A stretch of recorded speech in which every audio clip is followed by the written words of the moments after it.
Why smart kids are more likely to get myopia if your child is always buried in books, acing every test, and their teachers call them brilliant. You have every reason to be proud.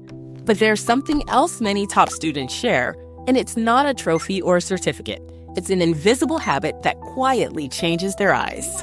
Every day, bright kids lean closer to their homework, read under dim lights, stare at tablets for hours, and lose track of time.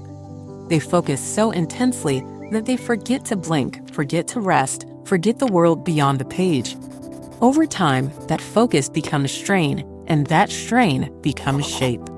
The eye slowly elongates, and distant vision begins to blur. It's not intelligence that's to blame. It's how that intelligence is used, the hours of near work, the lack of daylight, the endless drive for perfection. Doctors now call it school myopia, a modern epidemic among high-achieving children.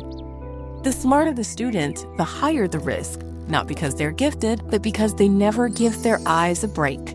By the end of this video, you'll understand why so many bright children develop nearsightedness and, more importantly, how to help your child protect their vision without holding back their potential. Because every child deserves to see the world they're working so hard to understand clearly. Myopia, or nearsightedness, means a child can see things up close but struggles to see far away. Around the world, rates of myopia are skyrocketing, especially among school-aged children. In East Asia, up to 80% of high school students are now nearsighted. In the US and Europe, the numbers have doubled over just a few decades. Researchers notice something striking. Children who perform well academically are far more likely to develop myopia. But intelligence itself isn't the cause. It's the study environment and habits that come with academic success, long hours indoors, constant reading and screen time, minimal outdoor play, and late-night study sessions. If your child is motivated, hardworking, and passionate about learning, that's wonderful. The goal isn't to make them study less. It's to make them study smarter in a way that keeps both their minds and eyes healthy. Let's explore the 5 key behavioral factors that link good rates to poor eyesight and how each one affects your child's developing eyes. The first factor is long near focus time. Imagine your child sitting for hours at their desk, reading, writing, or solving math problems. Their eyes are locked on a page less than 30 centimeters away. It looks peaceful, they're focused and quiet, but their eyes are working constantly to keep that image sharp. The human eye wasn't designed for hours of close work. When we focus on something nearby, tiny muscles inside the eye tighten. If they stay contracted for too long, the eyeball slowly changes shape, becoming slightly longer. Once this happens, distant objects appear blurry. That's how myopia begins. It's not reading itself that's the problem. It's reading without rest. Decades ago, children naturally looked up often, ran outside, or played between tasks. Now, with heavy homework and digital learning, near focus can last for hours without pause. Encourage your child to rest their eyes every 20 minutes. Ask them to look out the window, stretch, or take a brief break.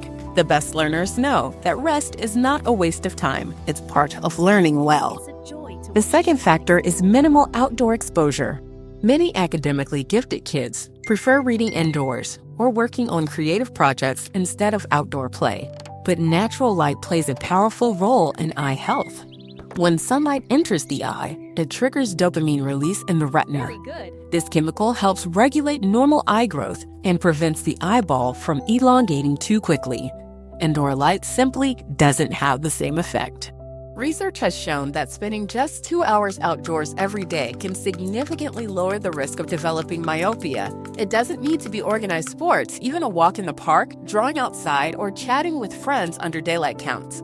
So when your child says, "Can I stay inside and read?" remind them that sunlight is also part of their education. Brilliance grows best under the bright sky.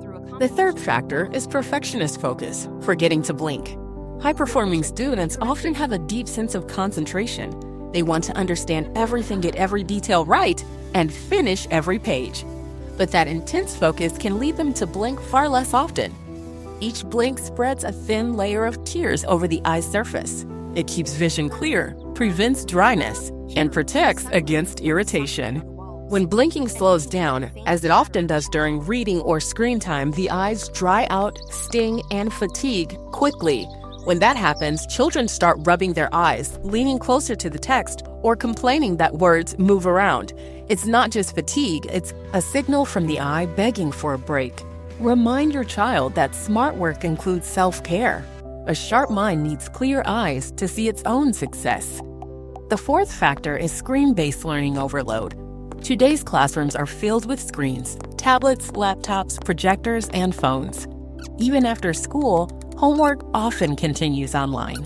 While digital tools are wonderful for interactive learning, they also expose children to constant close-up focus, blue light, and glare. These factors increase visual stress and strain the focusing muscles. Over time, the constant effort can encourage the eye to grow longer, deepening myopia. A study in the journal Ophthalmic Research found that children who spend more than 3 hours a day on screens have a significantly higher risk of myopia progression. The solution isn't to remove screens entirely. That's unrealistic. Instead, balance is key. Encourage printed materials when possible. Suggest listening to audiobooks or reviewing flashcards while walking outside. The goal is to alternate between near work and distance viewing throughout the day. Digital learning is powerful, but so are the eyes that make it possible. The fifth factor is sleep deprivation from studying late. Many hard-working students sacrifice sleep to keep up with schoolwork, especially during exam season. But sleep is when the eyes recover from daily strain. During deep rest, tissues repair and focusing muscles relax. Without enough sleep, that recovery process is incomplete, leaving the eyes tired and more prone to fatigue and strain. Dim lighting at night adds to the problem. When children read under weak or harsh blue light, their pupils widen and their eyes work harder to focus. Over time, this extra effort accumulates. If your child insists on staying up late, try setting a gentle cutoff time. Encourage them to prepare for bed with a calming route routine, soft light, no screens 30 minutes before sleep, and enough rest to recharge. Academic success isn't built on late nights, it's built on balance. Now that we understand the habits behind school myopia, let's talk about how to protect your child's eyes with small, practical changes that make a real difference. First, the 20-20-20 rule. Every 20 minutes, have your child look at something at least 20 feet away for 20 seconds. It's a simple yet powerful reset for the eye muscles. You can set a reminder or even turn it into a small family challenge. Second, 2 hours of outdoor time daily. Encourage any activity under daylight, cycling, gardening, walking the dog, or even doing homework on the balcony. It's not just good for the eyes, it boosts mood and focus too. Third, proper lighting and posture. The reading distance should be about an arm's length, with warm, even light over the desk. Avoid reading in bed or studying in dim rooms. Fourth, regular eye checkups. Myopia can progress silently. Even if your child sees well, schedule a yearly exam to monitor changes early. Prevention is always easier than correction. If your child uses a lot of screens, try a visual reset schedule, one digital activity followed by one non-digital task. For example, after online homework, let them rest by drawing, chatting, or playing outside. Healthy eyes don't mean giving up ambition. They mean building habits that support it. If this video helped you understand how your child's study habits affect their eyes, consider subscribing for more evidence-based, parent-friendly tips on eye health and child development. Comment eyes below, and we'll send you a free vision care checklist to track healthy habits for the week ahead. Your support helps this channel reach more families who care about their children's well-being. Let's make healthy eyes a shared goal in every home. A child's intelligence shines brightest when they can see the world clearly. Their curiosity, creativity, and focus are gifts, and those gifts deserve protection. Being smart doesn't mean being strained. True excellence isn't just about how long they study, but how well they take care of themselves while studying. When parents guide their children toward better habits, regular breaks, sunlight, rest, they're not only protecting eyesight, they're teaching a lifelong lesson that success is sustainable when health comes first. So tonight, when your child finishes their homework, remind them to look up, stretch, and glance out the window. Let them see how wide the world really is, because smart eyes need smart habits. And when they smile back at you with clear, bright eyes, you'll know they're not just seeing better. They're seeing life itself, sharper, calmer, and full of promise.